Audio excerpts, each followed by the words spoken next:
안녕하세요. 한석관입니다.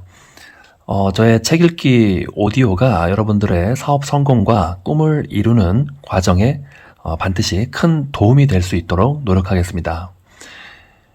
우리는 평생 가정에서나 사회에서나 다양한 사람들을 만나고 관계를 만들어 갑니다.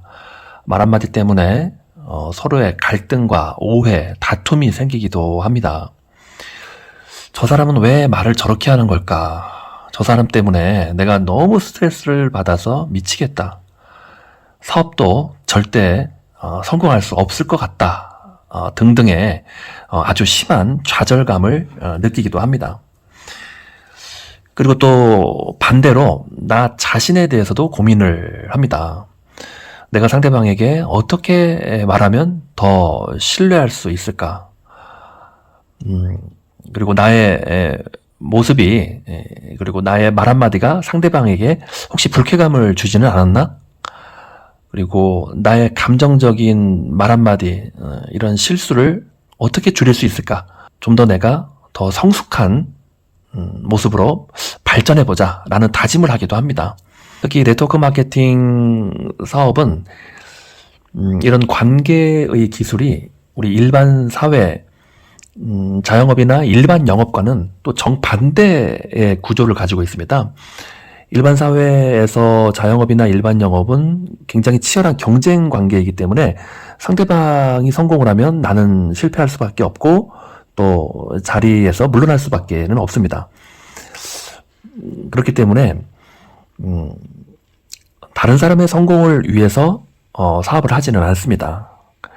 하지만 반대로 네트워크 마케팅은 나의 성공보다는 파트너의 성공을 위해서 초집중적으로 사업을 할 때 팀이 형성이 되고 결국에는 자연스럽게 내가 큰 성공을 할 수 있는 그런 원리로 되어 있습니다.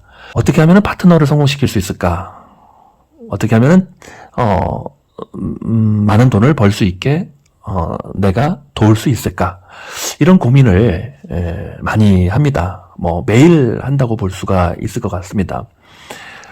하지만 일반 사회의 그 경쟁 구조 마인드와 네트워크 마케팅의 윈윈 구조 마인드를 구분하지 못하고 잘못 경쟁 구조로 네트워크 사업을 하시는 분들도 종종 계십니다. 그러신 분들은 항상 3, 4년이 지나도 5, 6년이 지나도 절대 파트너가 생기지 않고 또 팀빌딩이 생기지 않고 혼자 많은 고생과 시행착오를 겪고 나서 결국에는 사업을 포기하는 그런 사례를 많이 봤습니다. 그런 것처럼 네트워크 마케팅 사업에서의 리크루팅과 관계십을 새롭게 우리는 공부를 해야 됩니다. 나의 성공이 아니라 상대방의 성공을 위해서 나는 어떻게 후원 육성 기술을 발휘할 수 있을까? 나의 리더십을 향상시킬 수 있을까? 이런 고민을 가지고 또 이번 시간에도 책을 읽어보겠습니다. 지난 시간에 이어서 존 맥스웰 리더의 조건 2번 카리스마부터 읽어보겠습니다. 타인으로 하여금 당신을 좋은 사람이라고 느끼게 하는 것보다 당신 스스로 그들에 대해 좋은 생각을 하는 것이 중요하다. 내가 상대를 방에게 좋은 생각을 하는 것이 더 중요하다고 말하고 있습니다. 그리고 다음은 아무리 일하는 것을 즐거워하는 사람이라 할지라도 인정받기보다 비판받을 때 일을 더 잘하거나 더 열심히 노력하는 사람은 없다. 네, 인정의 중요성을 표현하고 있습니다. 상대방이 스스로 오게 하라. 19세기 후반 영국 정계에선 2명의 강력한 정치가가 주도권을 놓고 경쟁하고 있었다. 월리엄 글래드스턴 그리고 벤저민 디즈레일리 두 정치가는 라이벌이었다. 디즈레일리의 말을 들어보면 그들이 서로를 어떻게 느끼고 있었는지 쉽게 알 수 있다. 불행과 재앙의 차이를 알고 있습니까? 만일 글래드스턴이 템즈강에 빠진다면 그것은 불행입니다. 하지만 누군가가 그를 강에서 건져낸다면 그것은 바로 재앙인 것입니다. 글래드스톤이 강에 빠져서 죽기를 바라는 것 같습니다. 디즈레일리의 지금 표현이고요. 아직도 많은 사람들은 30년간 자유당의 당수였던 글래드스톤에 대해 말할 때 빅토리아 시대 최고의 성품을 지녔던 인물이라고 표현한다. 그는 많은 경험을 갖춘 대중의 종이자 위대한 웅변가였고 재정에 관한 달인이었으며 도덕적 철인이었다. 아주 좋은 평가를 받고 있네요. 그는 각기 다른 시기에 4차례나 영국 수상으로 취임했으며 이는 영국 역사상 누구도 이루지 못한 일이다. 그의 리더십 아래 영국에선 국가 교육 체계가 확립되었으며 국회 개정법이 제정되었고 많은 투표권이 근로계층의 사람들에게 돌아가게 되었다. 반면 2번에 걸쳐 수상직을 역임했던 벤저민 디즈레일리는 글래드스톤과는 또 다른 타입이었다. 디즈레일리가 있고 글래드스톤이라는 인물이 있습니다. 지금까지 글래드스톤에 관한 지금 설명을 했고요. 30대에 정치에 입문한 디즈레일리는 외교가로 사회개혁가로 명성을 쌓았다. 영국의 스웨즈 운하 사용권 참여를 지휘한 것도 그의 가장 큰 업적 중 하나였다. 두 사람 모두 영국을 위해 큰 공헌을 했지만 국민에게 다가서는 리더로서의 모습은 분명히 달랐다. 둘은 차이점을 이틀 연속으로 그들과 저녁 식사를 함께한 어떤 젊은 여인의 이야기에서 잘 나타난다. 그들의 인상에 대해 질문을 받자 그녀는 이렇게 대답했다. 글래드스톤 씨와 식사를 한 뒤 식당에서 나오면서 제가 한 생각은 그가 영국에서 가장 똑똑한 사람이라는 것이었죠. 하지만 디즈레일리 씨와 함께 식사를 하고 난 뒤 든 생각은 내가 영국에서 가장 똑똑한 여자라는 것이었어요. 디즈레일리는 사람들을 자신에게 끌어들이는 힘이 있었다. 그것은 강압적인 것이 아닌 사람들 스스로 따르기 원하도록 만드는 디즈레일리의 성품에서 비롯된 것이었다. 그에게는 카리스마가 있었다. 카리스마 만들기. 대부분의 사람들은 카리스마를 신비롭고 딱히 정의할 수 없는 것으로 생각하고 있다. 그들은 이것을 선천적으로 타고나지 않으면 결코 갖출 수 없는 자질이라고 생각한다. 이는 사실이 아니다. 카리스마란 쉽게 말해 사람들을 끌어들이는 능력을 의미하는 것이다. 다른 자질들이 그렇듯 이것도 개발될 수 있는 것이다. 다른 사람의 관심을 끄는 사람이 되기 위해서는 다음 사항을 실천해야 한다. 첫 번째, 사랑하는 삶. 사람들은 인생을 즐기는 리더를 좋아한다. 어떤 사람들과 함께 시간을 보내고 싶은지 생각해보라. 그들은 어떤 사람들인가? 무뚝뚝한 사람들인가? 비참한 사람들인가? 낙담한 사람들인가? 물론 아닐 것이다. 그들은 자축하는 자들이지 불평하는 자들이 아니다. 삶에 열정을 갖고 있는 자들인 것이다. 사람들을 자신에게 끌어들이고 싶다면 먼저 당신 자신이 함께하고 싶은 사람처럼 되어야만 할 것이다. 18세기 복음 전도자 폰 웨슬레는 이 말을 잘 간파하고 있다. 당신 자신에게 불을 붙일 때 사람들은 몰려들 것이다. 그리고 당신이 타오르는 것을 보고 싶어 할 것이다. 두 번째, 만점을 주어라. 사람들에게 해줄 수 있는 가장 좋은 것 중 하나는 그들에게 최상의 것을 기대하는 것이다. 그들에게 최상의 것을 기대한다. 내가 상대방을 긍정적으로 기대하는 것이다 라는 뜻입니다. 이는 곧 사람들을 긍정적으로 쳐다보라는 말이다. 이러한 행동은 사람들이 리더에게 매혹되어 끌려오도록 도울 것이다. 나는 이것을 만점 주기라고 부른다. 이러한 지침은 사람들로 하여금 그들 자신을 더 높이 평가하게 하며 동시에 리더에게도 도움을 준다. 자크 위즐은 이런 말을 하였다. 자수성가한 100명의 백만장자들을 조사한 결과 한 가지 공통점을 발견할 수 있었습니다. 이들은 한결같이 사람들의 좋은 점만을 본다는 사실입니다. 벤저민 디즈레일리는 이 개념을 이해하고 실천했으며 그것은 그의 카리스마가 지닌 비밀 중 하나였다. 그는 다음과 같이 말한 적이 있다. 다른 사람에게 베풀 수 있는 가장 큰 선물은 당신이 가지고 있는 것을 나누어 주는 것이 아닙니다. 그들이 이미 갖고 있는 것을 일깨워 주는 것입니다. 존재 가치를 인정하고 용기를 주며 잠재력을 이끌어내도록 도와준다면 사람들은 당신을 사랑하게 될 것이다. 세 번째, 희망을 주어라. 프랑스의 황제 나폴레옹 보나파르트는 리더에 대해 희망을 파는 상인이라고 하였다. 모든 위대한 리더들이 그랬듯이 그 또한 그가 가진 모든 것 중 최고는 희망이란 사실을 알고 있었다. 희망의 선물을 전해주는 사람이 되어보아라. 사람들이 따르게 될 것이며 또 평생 감사해 할 것이다. 네 번째, 타인과 함께하라. 자기 자신을 사람들과 나누는 리더. 인생 여정에 동참할 수 있는 리더는 반드시 사랑받는다. 사람들을 이끌어가야 한다면 먼저 그들에게 자신을 내어주어라. 지혜도, 자원도, 그 외 나눌 수 있는 모든 것을 사람들과 함께 해야 한다. 함께 나누는 것은 내가 가장 좋아하는 행동 중 하나이다. 언젠가 테네시주 존스보로에서 열린 연례 이야기 축제에 간 적이 있었다. 꼭 참가하고 싶어서 몇 년 동안 벼르던 행사였다. 결국 모든 일정이 맞아떨어져 아내는 물론 내가 데리고 있던 스텝 중 리더 2명과 함께 부부 동반으로 참가하였다. 우리는 아주 신나는 시간을 보냈다. 그러나 그보다 더 중요한 것은 그들과 특별한 시간을 보냄으로써 그들의 삶에 무언가 가치를 부여할 수 있었다는 것이다.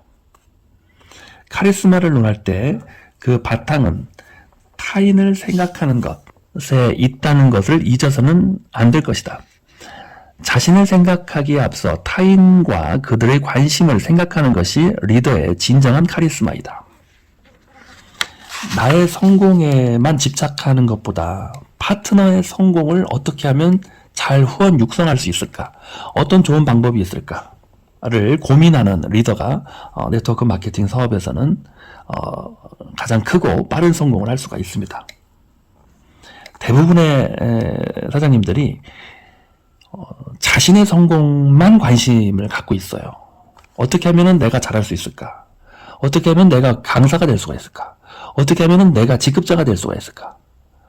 다른 사람보다 내가 더 뛰어난 능력을 갖출 수 있을까? 이런 식으로 자기 자신의 성공에만 집착을 하고 있어요. 파트너는 그렇게 큰 관심이 없어요. 아주 잘못된 방법이죠. 그렇기 때문에 수년 동안 사업을 했지만 성공을 할 수가 없는 겁니다. 네트워크 마케팅 사업에서는 파트너 성공과 성장에 100% 관심을 갖고 다양한 사업 방법을 진행을 해야 됩니다. 네, 다시 책을 읽어보겠습니다. 자가진단. 카리스마에 대한 자신의 점수는 몇 점이라고 생각하는가? 사람들이 자신의 주위로 자연스럽게 몰려드는가? 그리고 그들이 당신을 정말 좋아하는가? 그렇지 않다면 카리스마를 만들어가는 과정에서 다음과 같은 걸림돌과 마주치게 될 것이다. 우월감. 자기만 최고라고 생각하는 리더를 따르려는 사람은 아무도 없다. 불안. 스스로에 대한 편안함을 느끼지 못한다면 당신을 만나는 다른 사람 역시 똑같은 느낌을 가질 것이다. 내가 불안해하면은 상대방도 불안해한다는 뜻입니다. 세 번째, 변덕. 중심을 잡지 못하고 유유부단한 리더에게 사람들은 무엇을 기대해야 할지조차 알기 어렵다. 네 번째, 완벽주의. 사람들은 지도자가 멋진 이상을 쫓는 모습을 보고 존경의 마음을 갖게 된다. 그러나 그것이 전혀 비현실적인 이상일 경우엔 오히려 두려워하게 된다. 다섯 번째, 냉소적인 태도. 분명 구름 사이로 비치는 햇살이 보이는데도 여전히 구름만 보는 리더와 함께 비를 맞고자 하는 사람은 없을 것이다. 구름 사이에 햇살을 보는 것이 중요합니다. 구름만 보는 리더와 함께 비를 맞고자 하는 사람은 없을 것이다. 냉소적인 태도를 조심해야 될 것 같습니다. 부정적인 태도라고 표현해도 될 것 같습니다. 이렇게 5가지 태도에서 벗어날 수 있다면 자신의 카리스마를 더욱 강화할 수 있을 것이다. 리더의 실천법. 첫 번째, 초점을 바꿔라. 앞으로 며칠간 자신이 남에게 어떻게 대하는지 살펴봐라. 남과 대화할 때면 반드시 나 자신에 대한 이야기를 얼마만큼 할 것인지를 미리 정하도록 해라. 그리고 남에게 관심을 기울이겠다는 결심을 하라.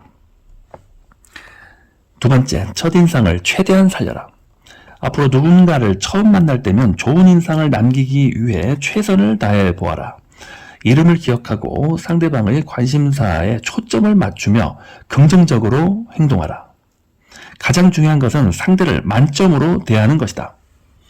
일단 하루만 이러한 지침을 지킬 수 있다면 매일 일할 수 있을 것이며 자신도 모르는 사이에 카리스마를 늘려가게 될 것이다. 자, 초점을 바꿔라. 첫인상을 최대한 살려라. 리더의 실천법에 대해서 지금 읽고 있습니다. 세 번째, 자신을 나누어줘라. 자신의 것을 타인과 나누는 것을 평생의 목표로 삼아라. 올 한 해 동안 어떻게 하면 5명의 사람에게 가치를 부여줄 수 있을까를 생각해 보아라. 가족이든 친구든 동창이든 직장 동료든 상관없다. 그들이 개인적으로나 직업적으로 성장하고 발전할 수 있도록 당신이 갖고 있는 것을 공급해 주어라. 그리고 그들과 함께 여행을 떠나라. 가장 위대한 미국의 영부인 중 한 명으로 알려진 펄 메스타는 그녀의 파티에 어떻게 그토록 많은 상류층 사람들과 유명 인사들이 참석하는지에 대한 질문을 받았다. 모든 것이 문안 인사와 작별 인사에 달려 있습니다. 그녀는 손님이 도착하면 이제야 오셨군요 라며 맞이하고 떠날 때가 되면 이렇게 빨리 가시니 아쉽네요 라고 말했다. 그녀가 가장 중요하게 생각한 덕목은 자신이 아닌 타인에게 관심을 갖는 것이었다. 카리스마란 바로 그런 것이다. 네. 문안 인사와 작별 인사에 달려 있다고 말씀하셨습니다. 맞는 말씀이십니다. 자, 세 번째 큰 제목은 헌신입니다. 헌신, 그것은 꿈꾸는 사람과 실천하는 사람으로 나눈다. 사람들은 헌신하지 않는 리더를 절대 따르지 않는다. 헌신은 책임을 완수하기 위해 스스로 선택한 노동시간과 자신의 능력을 개발하기 위한 노력, 그리고 동료들을 위한 개인적인 희생을 포함한 모든 부분에서 드러나는 것이다. 헌신의 힘으로 그려진 시스티나 성당 천장화, 성당의 천장화입니다. 몇 년 전 아내 마가렛과 나는 휴가차 이탈리아에 갈 기회가 있었다. 우리의 최대 관심사는 2가지, 음식과 예술품이었다. 최고의 음식을 맛보기 위해 그곳에 살았던 친구들에게 물어보고 가장 훌륭한 예술품들을 보기 위해 이 방면에서 최고 권위자라 할 수 있는 뉴욕 메트로폴리탄 박물관 예술품 수집 담당자에게 도움을 청했다. 여행 중 우리는 수많은 대작을 감상했다. 하지만 그 어느 것도 미켈란젤로의 다비드상보다 감명을 준 것은 없었다. 작품을 직접 본 순간 나는 왜 사람들이 이 작품을 걸작이라고 칭하는지 이해하게 되었다. 서구 문명이 낳은 최고의 예술가로서 미술사에 지대한 영향을 끼친 미켈란젤로, 그의 천부적인 재능은 믿어지지 않을 만큼 놀라웠다. 그는 조각을 위해 태어난 사람이었다. 유머의 젖을 빨았을 때 이미 석공의 연장을 흠모하기 시작했다고 한다. 그가 예술품으로서 가치를 인정받은 첫 작품을 만든 것은 고작 21살 때였다. 그리고 30살이 되기 전 그 유명한 피에타와 다비드상을 완성하였다. 미켈란젤로가 30대 초반이 되었을 때 교황 율리우스 2세는 그를 로마로 불러들여 자신을 위한 웅장한 비석을 만들라는 명령을 내린다. 그러나 그것은 곧 시스티나 성당 천장에 그림을 그리라는 명령으로 바뀐다. 처음에 그는 거절하려고 했다. 바티칸의 작은 성당 천장에 예수의 12제자를 그리고 싶은 생각은 조금도 없었다. 소년 시절부터 그림 공부를 하긴 했지만 그의 열정은 오직 조각에 있었다. 하지만 교황의 요구가 계속되자 그는 마지못해 그 일을 수락하고 만다. 현대 학자들의 연구에 의하면 사실 그러한 수락의 이면에는 당시 미켈란젤로를 질시했던 라이벌들의 계략이 있었다고 한다. 질시했던, 질투했던 같은 단어인 것 같습니다. 미켈란젤로가 이를 거부하여 교황의 환심을 잃거나 설사 이를 맡는다 하더라도 평판이 떨어지게 될 거란 생각에 이 일을 맡도록 그를 몰아댔다는 것입니다. 하지만 일단 이를 받아들인 미켈란젤로는 혼신의 힘을 다해 그 일을 몰두하였다. 오히려 예수의 12제자를 넘어 창세기에 나오는 9가지 장면을 뽑아 400명이 넘는 인물을 그려나갔다. 그것은 헌신이었다. 헌신을 다한 4년 동안 이 예술가는 항상 누운 채로 천장에 그림을 그려야만 했다. 결국 그는 이 그림 때문에 엄청난 대가를 치르게 된다. 회복할 수 없을 정도로 시력을 잃었으며 기력도 크게 소진하였다. 그는 훗날 이렇게 회상했다. 400명이 넘는 위대한 인물들을 그리는 그리며 고통스러웠던 4년을 보내고 나니 나는 마치 예레미야 선지자처럼 늙고 지친 것 같았다.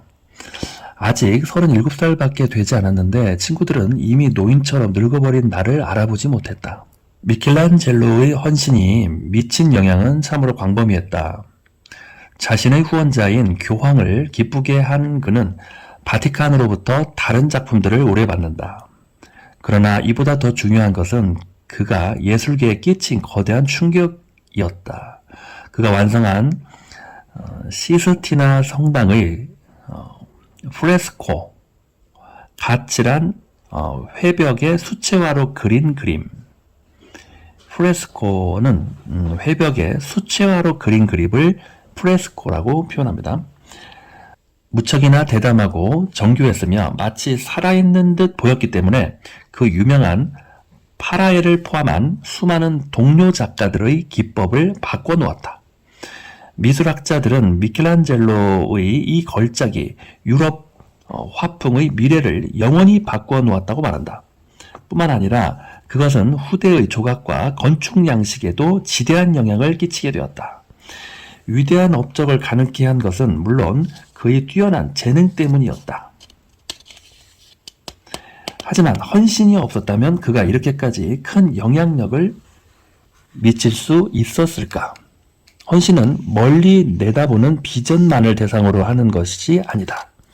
아주 미세한 부분까지 얼마나 집중하는가를 보면 헌신의 정도를 알 수 있다. 어두운 시스티나 성당 구석에서 아무도 보지 않을 것을 왜 그렇게 열심히 그리고 있냐라는 질문을 미켈란젤로에게 이렇게 대답했다고 한다. 신께서 보실 겁니다. 헌신 만들기. 역사상 위대한 리더치고 헌신하지 않은 리더는 한 명도 없다. 미 공군의 에드 맥클로이는 헌신의 중요성에 대해 다음과 같이 말했다. 헌신은 우리에게 새 힘을 준다.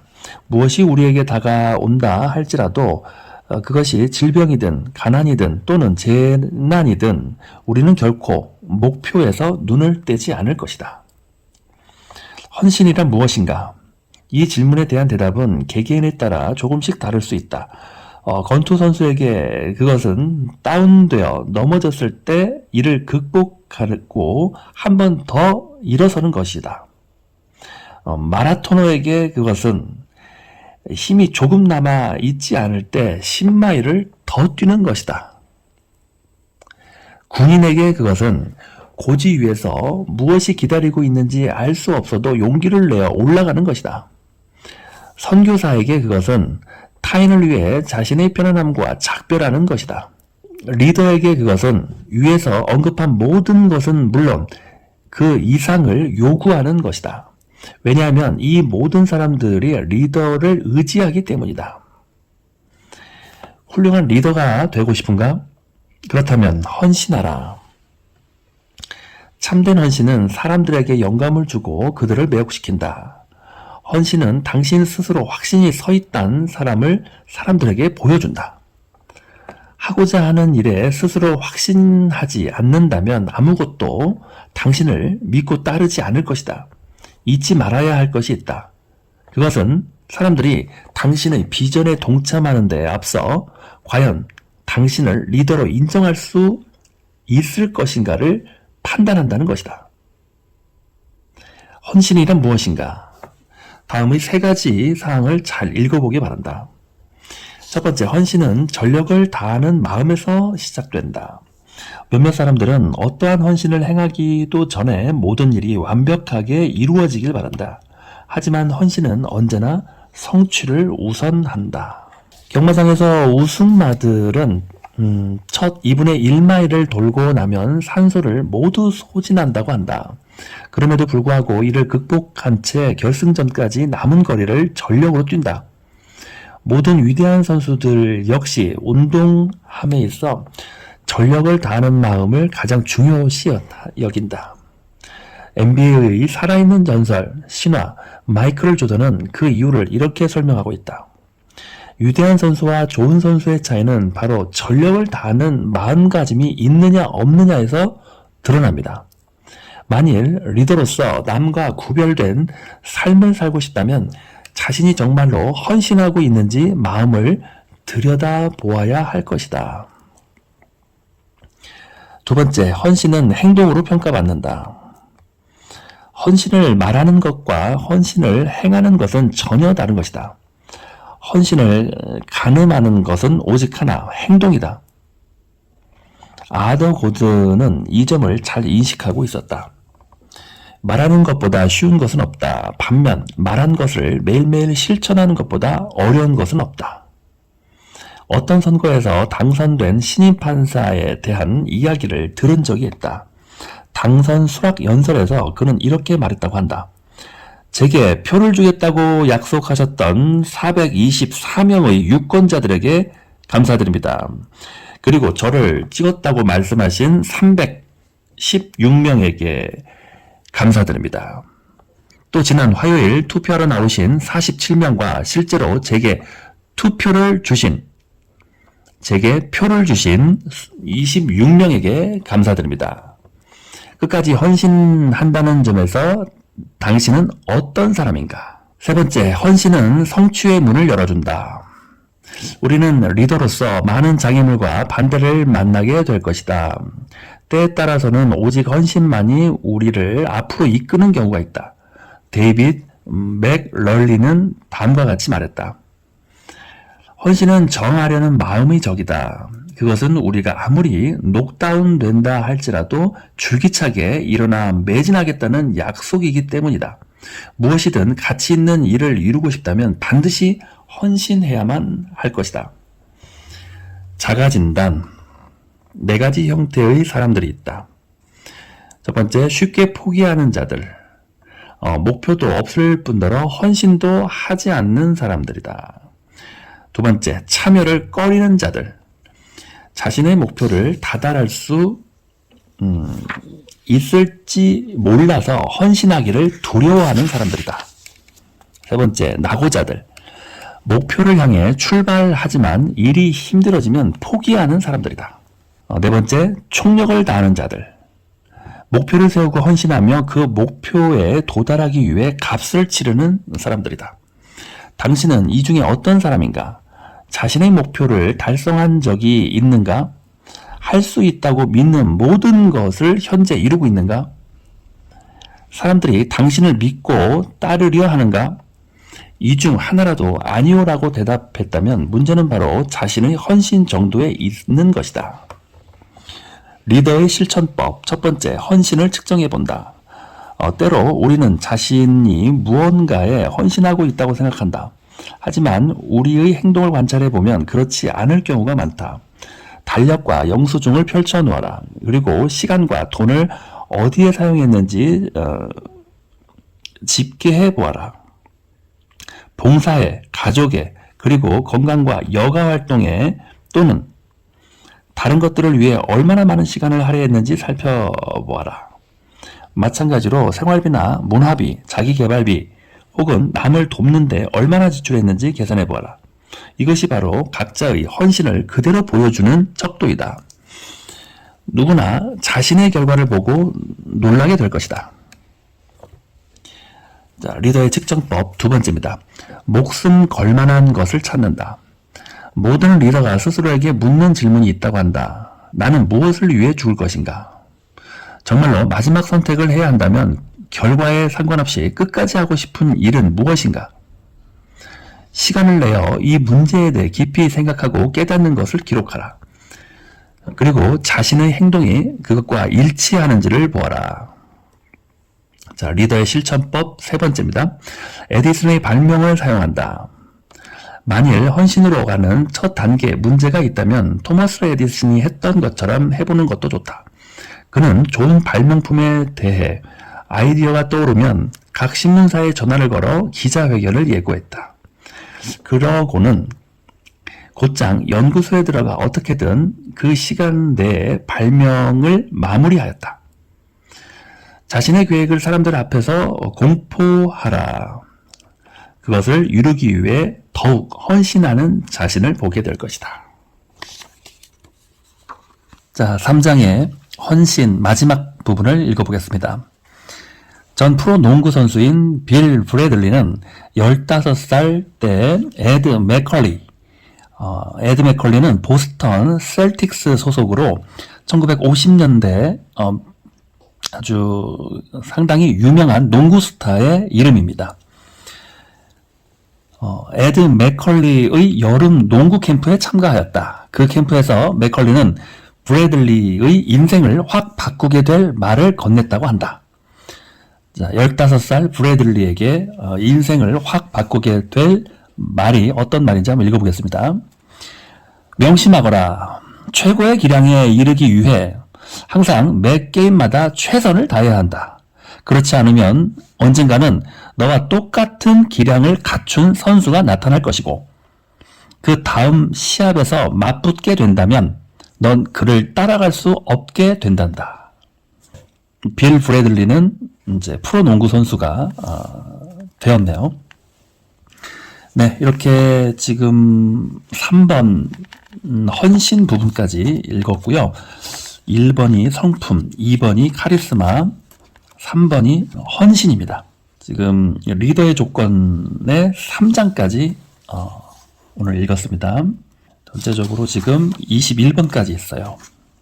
4번 소통, 그 다음에 능력, 용기, 통찰력, 집중력, 관대함, 결단력, 경청, 열정, 긍정적인 태도, 문제 해결 능력, 관계, 책임감, 안정감, 자기 단련, 섬기는 마음, 배우려는 자세, 마지막으로 비전입니다. 이렇게 21가지의 제목으로 존 맥스웰의 리더의 조건을 읽고 있습니다. 다음 시간에는 4번부터 읽도록 하겠습니다.